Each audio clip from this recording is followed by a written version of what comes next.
Hello दोस्तों, YouTube के channel को सब्सक्राइब कर लें, क्लिक बेल का आइकन को प्रेस कर दें ताकि सारे नोटिफिकेशन मिलते रहे जेबी सीआईबी और बैंक प्रमोशन के संबंध में।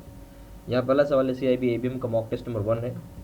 देखिए, supply remains constant if demand increases. बोलते सप्लाई कांस्टेंट रहता है, अगर डिमांड बढ़ जाता है तो प्राइस क्या होगा। बोलता सप्लाई जो है वो कांस्टेंट है, डिमांड बढ़ गया तो उसकी वजह से क्या होगा। नेचुरल सी बात है, अगर आप सप्लाई कांस्टेंट कर दिए, ठीक है, एज इट इज सप्लाई है, डिमांड सडनली बढ़ जाए अगर आपका, तो क्या होगा उस केस में। सोच के जवाब दीजिएगा। ए ऑप्शन है राइज, बी ऑप्शन है रिमेंस कांस्टेंट, सी ऑप्शन है फ्लक्चुएट, डी ऑप्शन है फॉल। 10 सेकंड लीजिए और सोच के बताइए।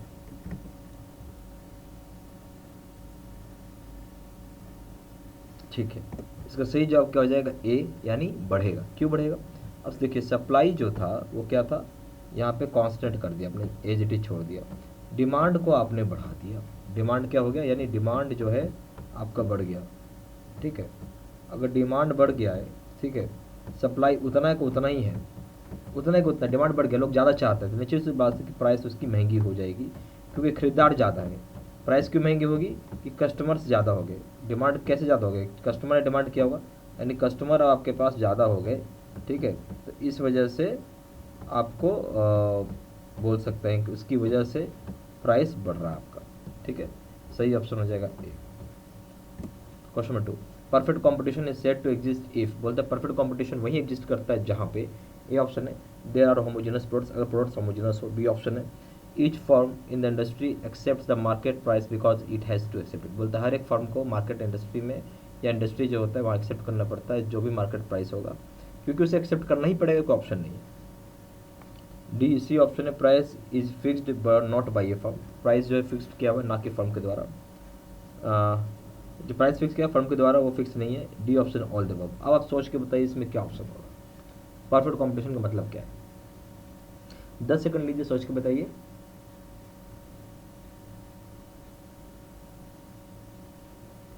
ठीक है, सही जवाब हो जाएगा डी ऑल द अबव। इसका मतलब परफेक्ट कंपटीशन वही एग्जिस्ट करता है जहाँ पे होमोजेनस प्रोडक्ट्स होता है, या फिर हर एक फर्म जो होगा इंडस्ट्री में जो है कि एक्सेप्ट करेगा एक मार्केट प्राइस, क्योंकि उसे क्या होता है, उसे एक्सेप्ट ही करना पड़ता है। ये भी बात सही है, होमोजेनस प्रोडक्ट में ही कंपटीशन होगा ना। कंपटीशन कहाँ होगा, एक जैसे प्रोडक्ट होगा तभी होगा कंपटीशन। अब एक एग्जांपल ले लो आप, जैसे एग्जांपल समझ आइएगा। कोई एक पेन बनाने वाली कंपनी है, जैसे मान लेते हैं रेनॉल्ड्स है, कंपनी हो गया। ठीक है, कौन कंपनी, रेनॉल्ड्स, नाम सुने होंगे आप इसको, रेनॉल्ड्स है। और एक ले लीजिए आप एड जेल करके भी कंपनी आती है। फिर आप ले लीजिए रोटोमैक। ठीक है, तो इस तरह से बहुत सारी कंपनी है। लिंक का आता है पेन, लग्जर का आता है पेन। ठीक है, ये सब क्या क्रिएट कर रहा है, मार्केट में कंपटीशन बढ़ा रहा है एक दूसरे के साथ। लग्जर हो गया, और कौन सा है, लिंक पेन आती है। तो ये सब, ये जितनी पेन सब मैंने आपको जो नाम लिखा है सब क्या है, पेन ही तो बनाती है, तो यानी होमोजेनस प्रोडक्ट हो गया। और ये हर एक पेन का जो इंडस्ट्री में जो डाला हुआ है, मार्केट प्राइस डाला हुआ है, जो कि वो एक्सेप्ट किया जाता है। अब ऐसा भी दाम नहीं कि 1 लाख रुपये दाम नहीं है, 5 रुपये 10 रुपये जो भी पेन होगा वैसा है। ठीक है, जैसी क्वालिटी होगी वैसी पेन का दाम है। प्राइस जो है फर्म नहीं फिक्स करता है, यहाँ पे प्राइस मार्केट फिक्स करती है। इसलिए सारा ऑप्शन सही है एंड डी ऑप्शन सही है। Question number 3, consumer surplus is highest in case of. Consumer surplus कहाँ पे ज़्यादा होगा। A option luxuries, B option है नेसेसिटीज, सी ऑप्शन है कंफर्ट्स, डी ऑप्शन है कन्वेंशनल आइटम नेसेसिटीज। आप सोच के जवाब दीजिएगा तो आपको आंसर आ जाएगा। सोचिए।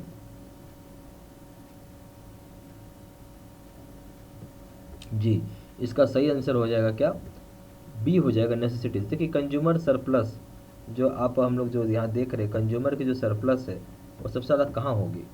नेचुरल सी बात है, जो नेसेसिटीज़ है यानी ज़रूरत के सामान हैं वहाँ पर सबसे ज़्यादा आपको डिमांड होगा। यानी नेचुरल सी बात है, कंज्यूमर सरप्लस जो भी होगा नेसेसिटीज़ का आइटम में दिखेगा।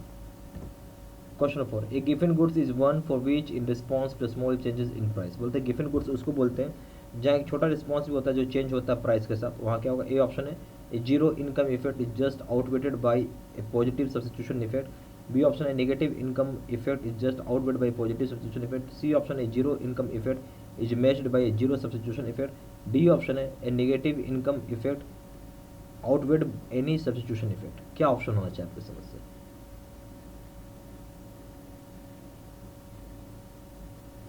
सोच के बताइएगा। तो इस केस में सही ऑप्शन है B, negative income effect is just outweighed by positive substitution effect. बोले नेगेटिव इनकम इफेक्ट जो है उसका आउटवेट किया जा सकता है पॉजिटिव सब्स्टिट्यूशन इफेक्ट की वजह से। Question number 6, demand means, demand का क्या मतलब है यहाँ पे? ए ऑप्शन है desire and willingness of an individual for all goods and services for. अब जो सवाल है कि जो डिमांड का मतलब हो गया कि डिजायर और willingness, desire and willingness of an individual for all goods and services for his standard of living. एक तो ये मतलब डिजायर और विलिंगनेस होता है एक इंडिविजुअल का सारे गुड्स और सर्विसेज के लिए जो उसके स्टैंडर्ड ऑफ लिविंग के हिसाब से हो।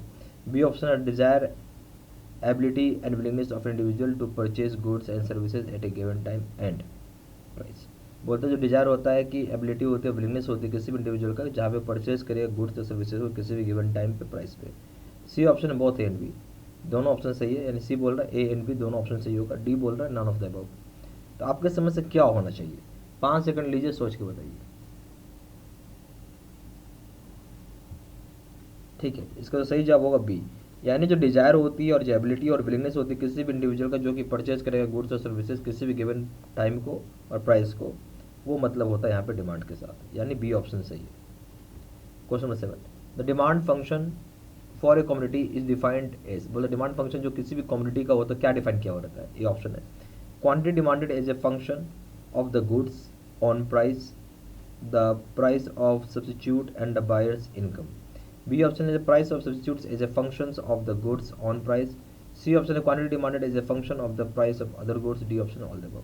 तो बेसिकली क्या बोलते हैं जो डिमांड फंक्शन होता है किसी भी कम्युनिटी का वो क्या डिफाइन किया हुआ है?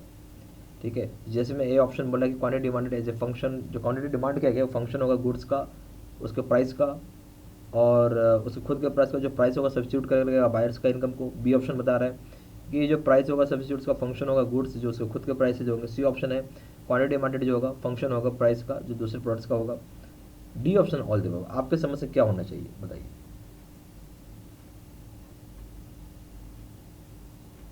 जो सही ऑप्शन आ जाएगा वो हो जाएगा ए। ठीक है, यानी quantity demanded as a function of the goods on price और the price of the substitute and the buyer's income. ठीक है, चलिए question number 8, in the typical demand schedule quantity demanded. बोलो जो टिपिकल डिमांड शेड्यूल है जहाँ quantity demanded होती है वो क्या होगा? ए ऑप्शन है varies directly with price. B option है varies proportionately with price. C option है is independent of price. D option है वेराइज इन्वर्सली विथ प्राइस। तो बोलो जो टिपिकल डिमांड शेड्यूल होता है क्वांटिटी डिमांडेड होगा वो क्या होगा? ए ऑप्शन है जो वेरी करेगा प्राइस के साथ डायरेक्टली। बी ऑप्शन है वेरी करेगा प्रोपोर्शनेटली जो प्राइस के साथ। सी ऑप्शन है वो इंडिपेंडेंट होगा प्राइस के साथ। डी ऑप्शन है वेरीज करेगा इन्वर्सली प्राइस के साथ। क्या होना चाहिए आपकी समझ से? तो सही ऑप्शन हो जाएगा डी होगा वेरीज इन्वर्सली विथ प्राइस, यानी डिमांड जो होता है बिल्कुल उल्टा होता है प्राइस का। ठीक है, यहाँ जो डिमांड शेड्यूल होगा जो क्वांटिटी डिमांडेड होता है, ठीक है, उसके हिसाब से बोलता है कि इन्वर्सली होगा प्राइस के साथ। Question number 9, law of demand states that when. बोलते लॉ ऑफ डिमांड्स क्या बताता है? A option income rises demand rises. B option है income rises price rises demand rises. C option है price falls demand falls. D option है price falls demand rises. तो law of demand क्या यहाँ बताता है? लॉ ऑफ डिमांड यहाँ ये बताता है कि क्या होगा, सोच के दीजिए जवाब दीजिए आंसर। तो सोचिएगा तो आंसर आ जाएगा। इसका सही जवाब हो जाएगा वो हो जाएगा डी, यानी प्राइस जो है फॉल करता है डिमांड वैसे बढ़ता है। नेचुरल सी बात है, डिमांड किसी चीज़ की बढ़ जाएगी तो प्राइस घट जाएगी, प्राइस बढ़ गई तो डिमांड घट जाएगी, एक दूसरे विपरीत है। Question number 10, law of demand indicates. क्या लॉ ऑफ डिमांड इंडिकेट करता है? A option the relationship between income and quantity demanded. B option है the relationship between price and commodity, price of a commodity and price of substitutes. तो जो law of demand क्या indicate करता है? A option the relationship between income and quantity demanded, जो relationship होता है income and quantity demanded का। B option है relationship between price and of a commodity and price of substitutes, जो relationship किसी प्राइस का कम्युनिटी का और सब्स्टिट्यूट का वो होगा। C option relationship between price of two community, relationship बताएगा दो कम्युनिटी के बीच में। डी ऑप्शन है relationship between price of a community and quantity demanded, जो रिलेशनशिप बताता है किसी प्राइस कम्युनिटी और क्वांटिटी का डिमांडेड का। तो इसमें सही ऑप्शन क्या हो जाएगा आपको ये बताना है। तो सही ऑप्शन आ जाएगा डी, कि रिलेशनशिप दिखाता है between price of community and quantity demanded का। ठीक है, यहाँ पे प्रॉपर आप CIB का वीडियो कोर्स का पैकेज ले सकते हैं। वीडियो लेक्चर कोर्सेज होगा, केस स्टडी या नोटबुक का वीडियो होगा, एडिशनल लिंक मटेरियल होगा, इसका वीडियो PDF रहेगा, 12,000 क्वेश्चन बैंक होगा, सुपर नोट्स होगा, क्विक रिविजन नोट होगा और 30 मॉक टेस्ट होंगे आपके। इसमें CIB का जो कोर्स है face to face video course करना है, जिसमें सेलिंग और पावरफुल कोर्स है, जिसमें CIB का ABM BFM रिटेल बैंकिंग करेंगे दाम 1500 रुपये, CIB का ABM प्लस BFM करेंगे दाम 700 रुपये, CIB का ABM plus BFM plus retail banking करेंगे दाम 3500 रुपये। ज़्यादा जानकारी के लिए फ़ोन भी कर सकते हैं। फ़ोन नंबर हो जाएगा 4x968512 दूसरा नंबर है 7827546946। वेबसाइट में जाकर डायरेक्टली ऑनलाइन ऑर्डर प्लेस कर सकते हैं। वेबसाइट हो जाएगा www.jbsavstudymental.com। ईमेल ID हो जाएगा sidsinam23@gmail.com।